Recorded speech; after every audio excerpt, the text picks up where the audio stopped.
As the principal of the high school, I get the honor of introducing our graduation speaker.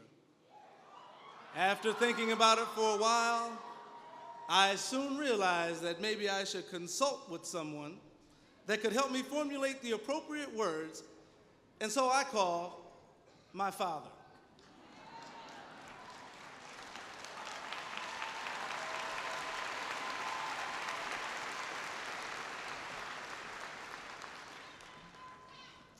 After all, I was introducing one of the most important people presently alive on the face of the earth. My father simply told me to say what was in my heart. He said, forget the protocol and to think about the occasion. He said, the speaker has come to speak to the students, and through the students, he will speak to the world. The introduction is not as important as the message, for it is the message that will stay with them the remainder of their lives. Our speaker once said, change will not come if we wait for some other person or some other time. We are the ones we've been waiting for. We are the change that we seek. To the graduates of the class of 2010, I present to you your graduation speaker, a man who each and every day faces some of the greatest challenges known to humankind, and he does it with the hope that one day, one of you will take his place and make the world a better place than it was the day of our graduation. It is with great honor that I present to you the Honorable Barack Obama, President of the United States.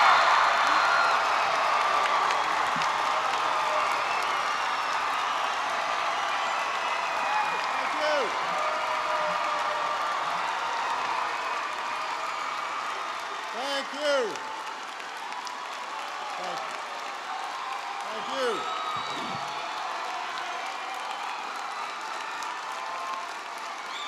Thank you. Thank you, everybody. Please be seated. Hello, Giants. It is good to be here, and congratulations, class of 2010.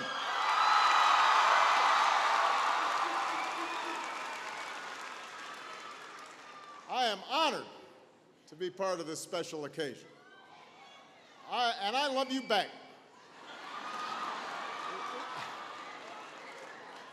Let me acknowledge your extraordinary governor, Jennifer Granholm.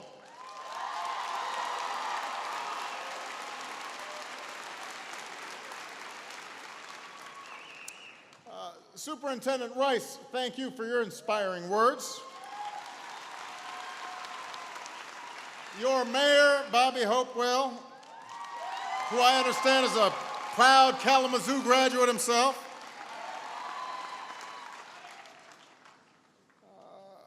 Thanks to Principal Washington for not just for the warm introduction, but for his enthusiasm and his energy and his leadership and his nice singing voice. Thank you. To all the trustees, to the alumni, to the parents, grandparents, aunts, uncles, cousins, everybody who's been a part of this extraordinary place. And I want to recognize our student speakers. Cindy, who embodies the best of our traditions in this country, arrived 3 or 4 years ago, Cindy, and graduates as the valedictorian. This is what is continually replenishing the energy and the dynamism and the innovation of this country, and we could not be prouder of you. Thank you.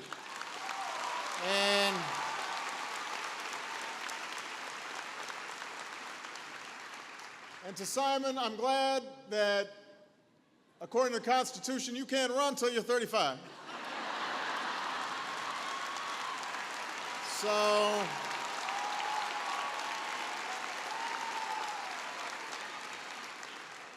I'll be long gone by then. But it gives me great confidence to know that we've got such incredible young leaders who are going to be remaking the world in so many different ways. Now, recently, an article from your local paper, the Kalamazoo Gazette, was brought to my attention. And it ran just after the school had been chosen as one of the 6 finalists in our Race to the Top Commencement Challenge. And for those who aren't aware of it, this is a contest to highlight schools that promote academic excellence, personal responsibility, and that best prepare students for college and careers. And this article in the Gazette quoted a young lady named Kelsey Wilson. Is Kelsey here? She right over there? Anyway, she's over there. Hey, Kelsey. How are you? So Kelsey was quoted as saying, "We're the kind of school that never gets credit for what we do. And our school is amazing." This is what Kelsey said. Our school's amazing. Well, Kelsey, class of 2010, members of the Kalamazoo community, I'm here tonight because after 3 rounds of competition, with more than 1,000 schools and more than 170,000 votes cast, I know, and America knows, what you've done at Kalamazoo Central. You are amazing. We know. We know.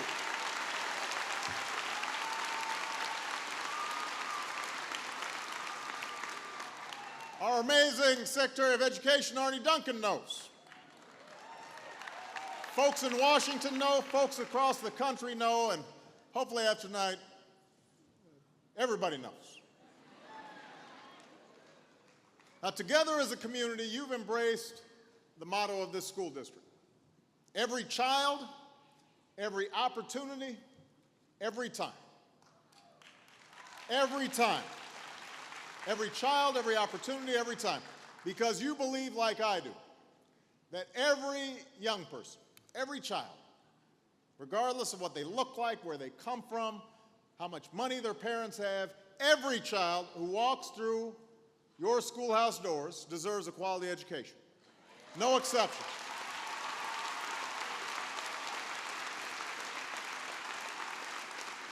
And I'm here tonight because I think that America has a lot to learn from Kalamazoo Central about what makes for a successful school in this new century. You've got educators raising standards and then inspiring their students to meet them. You've got community members who are stepping up as tutors and mentors and coaches. You've got parents who are taking an active interest in their child's education, attending those teacher conferences. Yes, turning off the TV once in a while, making sure homework gets done. Arnie Duncan's here tonight because these are the values, these are the changes that he's encouraging in every school in this nation. It's the key to our future. But the most important ingredient is you. Students who raised your sights, who aimed high, who invested yourselves in your own success. It's no accident that so many of you have received college admissions letters, class of 2010.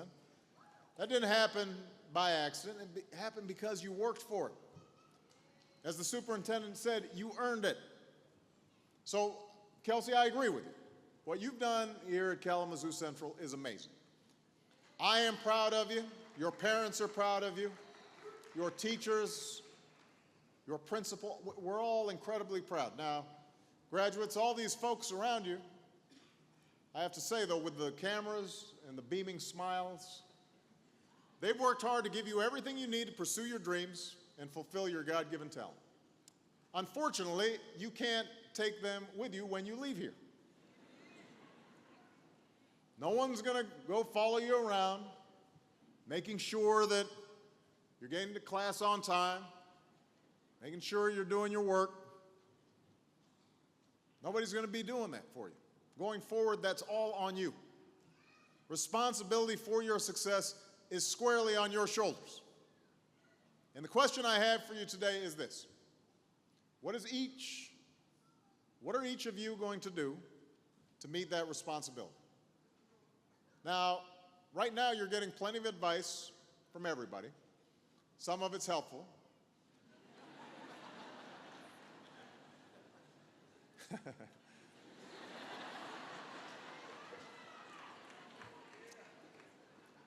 And so I hate to pile on with advice. But while I'm here, what the heck, I figure I should offer a few thoughts based on my own experiences, but also based on my hopes for all of you and for our country in the years ahead.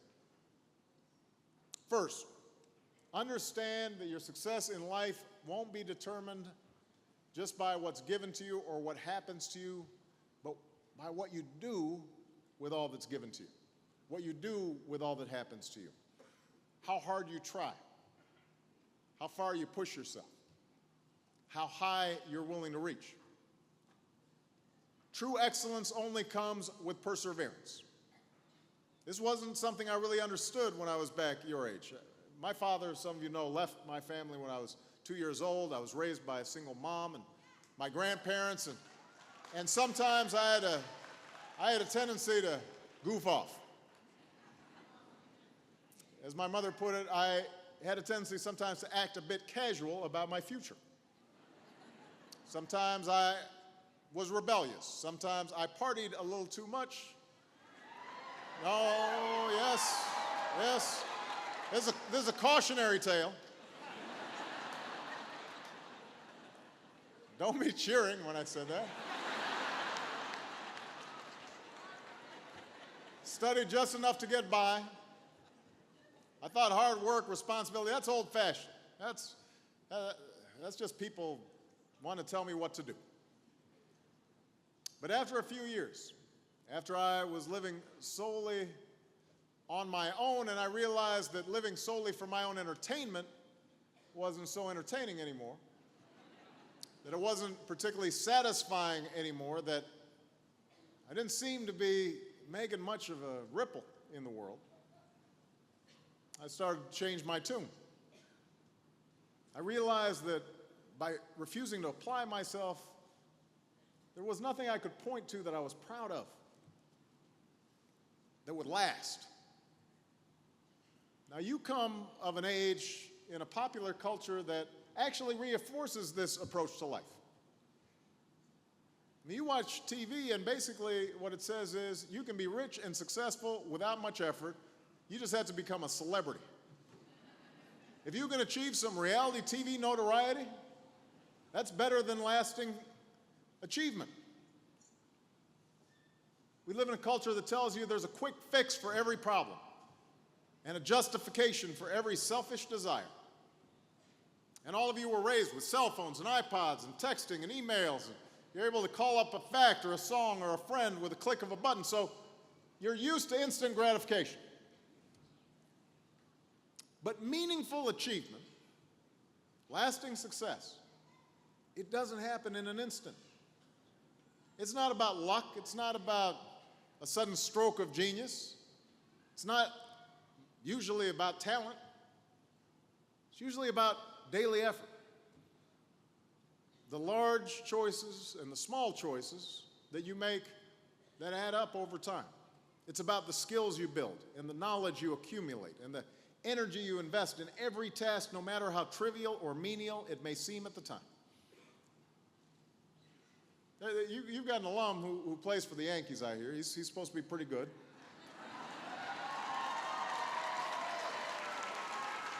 Now, Derek Jeter wasn't born playing shortstop for the Yankees. He got there through years of effort. And his high school baseball coach once remarked, "I'm surprised he still doesn't have blisters, and that I don't have the blisters on my hands from hitting ground balls just for Derek." He always wanted more. How about one more turn in the batting cage, or 25 more ground balls? Thomas Edison tested more than 6,000 different materials for just one tiny part of the light bulb that he invented. Think about that. 6,000 tests. J.K. Rowling's first Harry Potter book was rejected 12 times before it was finally published. Mozart was a musical prodigy, but he practiced for hours each day, accumulating thousands of hours at the piano by the time he was just 6 years old. I understand your boys' basketball team did pretty good. First state champions for the first time in 59 years. That didn't happen by accident. They put in work. They put in effort. So today, you all have a rare and valuable chance to pursue your own passions, chase your own dreams, without incurring a mountain of debt. What an incredible gift. So you've got no excuse for giving anything less than your best effort. No excuses.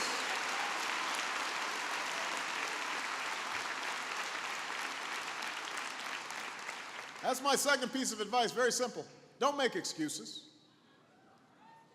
Take responsibility not just for your successes, take responsibility where you fall short as well. You know, the truth is, no matter how hard you work, you're not going to ace every class. Well, maybe Cindy will, but.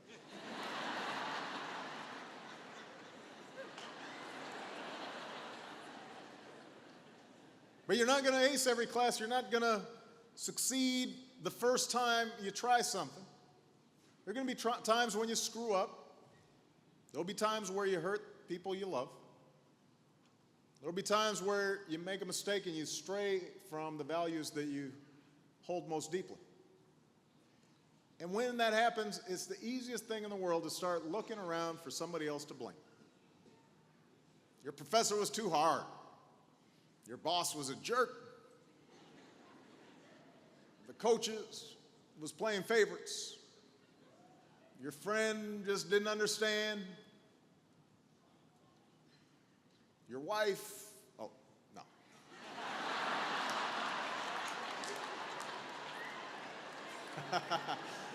I'm just messing with Michelle right there. That was all in fun.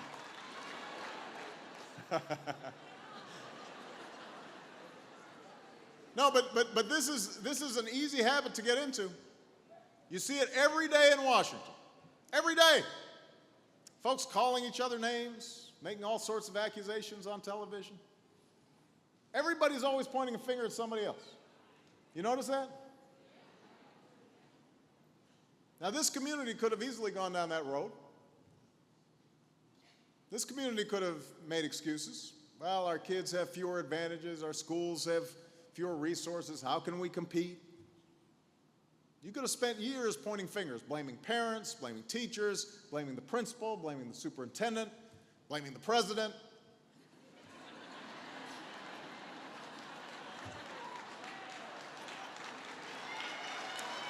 But that's, class of 2010, I want you to pay attention on this because that's not what happened. Instead, this community was honest with itself about where you were falling short. You resolved to do better, push your kids harder, open their minds wider, expose them to all kinds of ideas and people and experiences. So graduates, I hope you'll continue those efforts. Don't make excuses. And I hope that wherever you go, you won't narrow the broad intellectual and social exposure you've had here at Kalamazoo Central. Instead, seek to expand it. Don't just hang out with people who look like you or go to the same church you do or share your political views. Broaden your circle to include people with different backgrounds and life experiences, because that's how you'll end up learning what it's like to walk in somebody else's shoes. That's how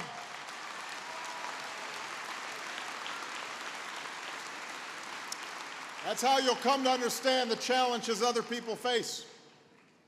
And this is not just an academic exercise. It's a way to broaden your ambit of concern and learn to see yourselves in each other. Which brings me to my final piece of advice for today,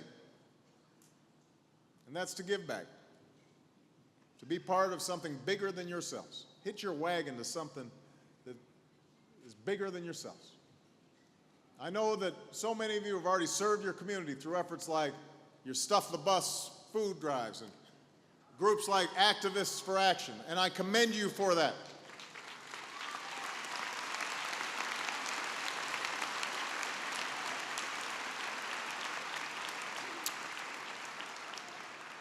But I also know that many of you are the first in your family to go to college.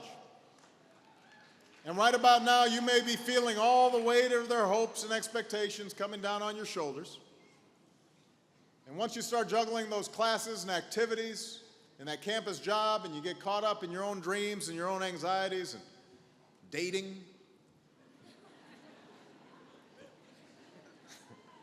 you know, you may feel like you've got enough on your plate just dealing with your own life. And it might be easier to turn the channel when the news disturbs you, to avert your eyes when you pass that homeless man on the street, to tell yourself that other people's problems really aren't your responsibility.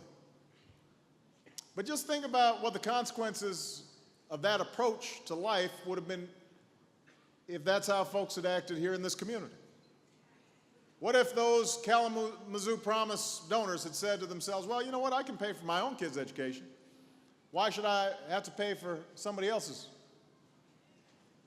Think about the consequences for our country. What if our founding fathers had said, you know, colonialism is kind of oppressive, but I'm doing okay. My family's doing all right. Why should I spend my summer in Philadelphia arguing about a constitution? What if those abolitionists, those civil rights workers had said, you know, slavery's wrong, segregation's wrong, but it's kind of dangerous to get mixed up in that stuff. I don't have time for all those meetings and marches. I think I'm going to take a pass. I hope it works out, but that's not something I want to do. I want you to think for a minute about the extraordinary men and women who've worn our country's uniform and have given their last full measure of devotion to keep us safe and free. What if they said,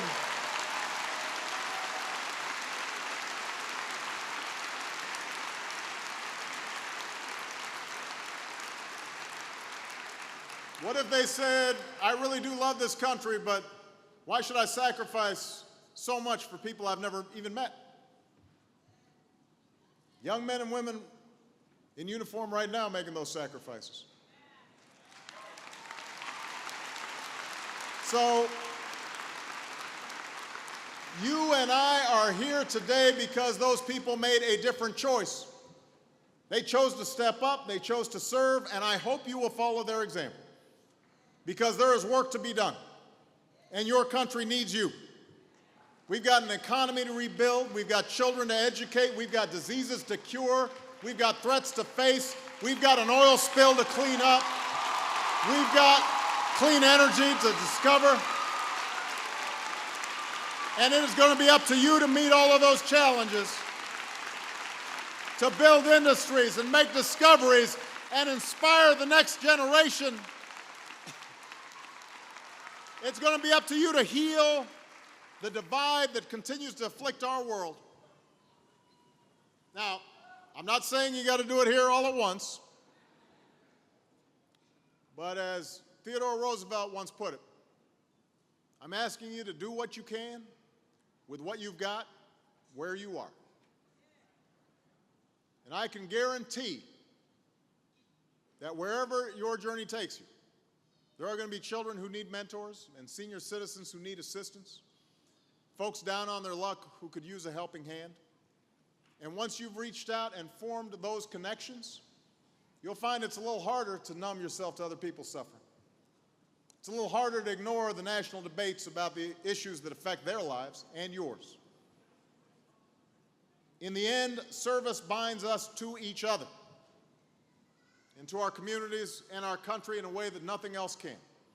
It's how we become more fully American. That's the reason those donors created the Kalamazoo Promise in the first place. not for recognition or reward, but because of their connection to this community, because their belief in your potential, because their faith that you would use this gift not just to enrich your own lives, but the lives of others and the life of the nation. And I'm told that soon after the promise was established, a first grader approached the superintendent at the time and declared to her, "I'm going to college." First grader. "I'm going to college. I don't know what it is, but I'm going."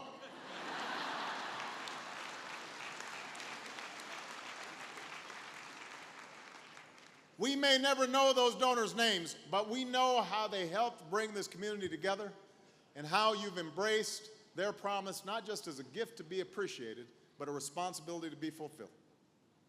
We know how they have helped inspire an entire generation of young people here in Kalamazoo to imagine a different future for themselves. And graduates, today I'm asking you to pay them back by seeking to have the same kind of impact with your own lives, by pursuing excellence in everything you do, by serving this country that you love. I know that you can do it. After all, you are the giants. And with the education you've gotten here, there's nothing you can't do. Thank you very much, everybody. God bless you. And God bless the United States of America. And God bless the class of 2010.